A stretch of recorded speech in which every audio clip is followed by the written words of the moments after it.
Assalamualaikum warahmatullahi wabarakatuh. Alhamdulillahilladzi khalaqal insana 'allamahul bayan. Alhamdulillahilladzi hadana lihada wa ma kunna lanahtadiya Allah. Qala Allah Ta'ala fi kitabil karim. A'udzu billahi minasy syaithanir rajim. Bismillahirrahmanirrahim. La uqsimu biyaumil qiyamah wa la uqsimu bin nafsil lawwamah. Sadaqallahul adzim. Hadirin yang dimuliakan Allah Subhanahu wa taala. Untuk pertemuan kali ini kita akan membahas tentang proses kehancuran alam semesta. Bapak Ibu yang kami muliakan, sekarang kita menceritakan tentang proses kehancuran alam semesta. Bapak Ibu, malaikat Israfil ketika mengetahui bahwa Nabi Muhammad sudah diutus, pangkal trompet itu sudah dimasukkan ke dalam mulutnya. Kemudian kata Rasulullah, kedua bola matanya tiap sebentar melirik ke bawah arsy Allah, menunggu aba-aba kapan ini ditiup.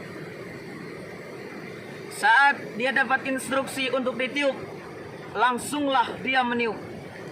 Akibat tiupannya ini, kata Rasulullah sallallahu alaihi wasallam, seluruh sendi-sendi alam semesta hancur, sehingga seluruh alam semesta menjadi lemah. Langit menjadi lemah, bumi menjadi lemah, matahari menjadi lemah, bintang-bintang dan seluruh tata surya menjadi lemah.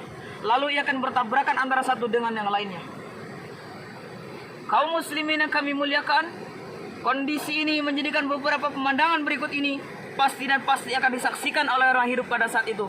Maka Nabi mengatakan, seburuk-buruk orang yang pernah hidup di bumi adalah orang yang nanti langsung menyaksikan kejadian kiamat. Apa yang terjadi? Lihat dalam Al-Quran, Allah berfirman di surat Al-Haqqah, surat yang ke-69 di ayat 13 sampai 14. A'udzu billahi minasyaitonir rajim. Bismillahirrahmanirrahim. Fa idza nufiha fis-suri nafhatu wahidah wa humilatil ardu wal jibalu fadukkata dakkata wahidah. Saat sangkakala ini pertama ditiup, bumi langsung berbenturan dengan yang lain-lain. Akar-akar gunung lepas.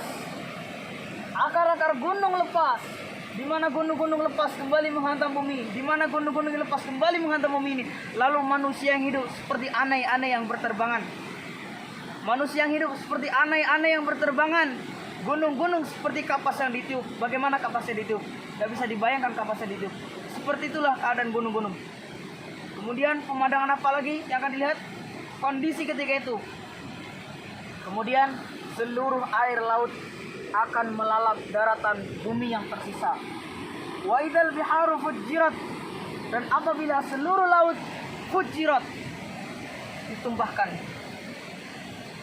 Tsunami yang pernah besar, yang pernah terbesar di alam bumi ini semenjak bumi berkembang adalah tsunami Nabi Nuh. Berapa ketiganya? Berapa? Di Al-Hidayah wan Nihaya oleh Al-Hafiz Ibnu Katsir dijelaskan bahwa tingginya tsunami Nabi Nuh 5.000 meter. Oke. Kemunculannya air lautan itu, dari mana itu munculnya air laut? Kita nggak tahu dari mana munculnya itu air. Kok bisa setinggi itu? Bagaimana Allah SWT hilangkan? Udahlah, nggak usah dibahas. Pokoknya imani saja, itu pun sudah Allah lakukan.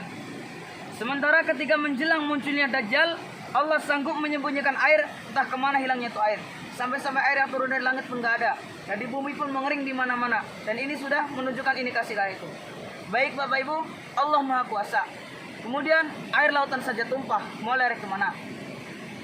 Pemandangan berikut ini ketika dibunyikan trompet sangkakala, seluruh wanita yang sedang menyusui saking faza'nya.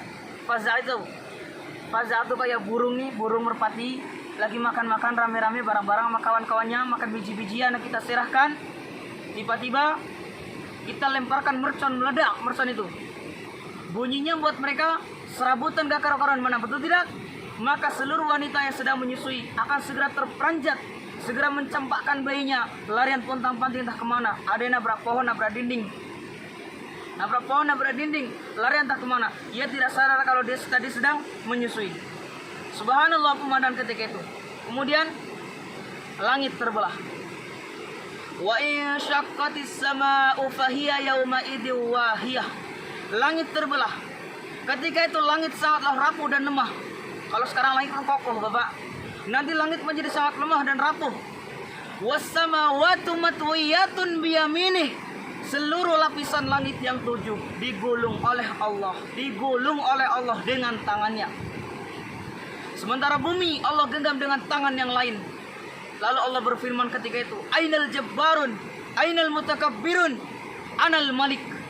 Mana dulu para penjahat-penjahat yang sombong dengan kuasaannya, yang sok dengan pangkatnya? Mana yang sombong-sombong? Ainal mutakabbirun, anal malik. Sayalah raja, diraja. Ketika semua telah dimusnahkan Bapak Ibu, maka tidak ada satu makhluk pun yang tersisa. Kullu man 'alaiha fan. Seluruh yang ada di alam semesta ini Allah jadikan fana. Wa yabqa wajhu rabbika dzul jalal wal ikram. Yang abadi hanya satu saja, Allah Azza wa Jalla. Ada makhluk yang masih hidup ketika itu? Ada. Siapa makhluk yang masih hidup? 1. Malaikat maut yang masih hidup. 2. Iblis masih hidup. 3. Malaikat Israfil ini pun masih hidup. Hai malaikat maut, matiin tuh Israfil. Israfil dimatikan. Sakitnya luar biasa, jeritannya Masya Allah. Kalau ada orang yang masih hidup di bumi, mati langsung orang mendengar jeritan kematian malaikat Israfil. Ketika malaikat Israfil sudah dibunuh, sudah dimatikan, karena ketika itu seluruh makhluk yang bernyawa wajib musnah pada saat itu. Kemudian iblis,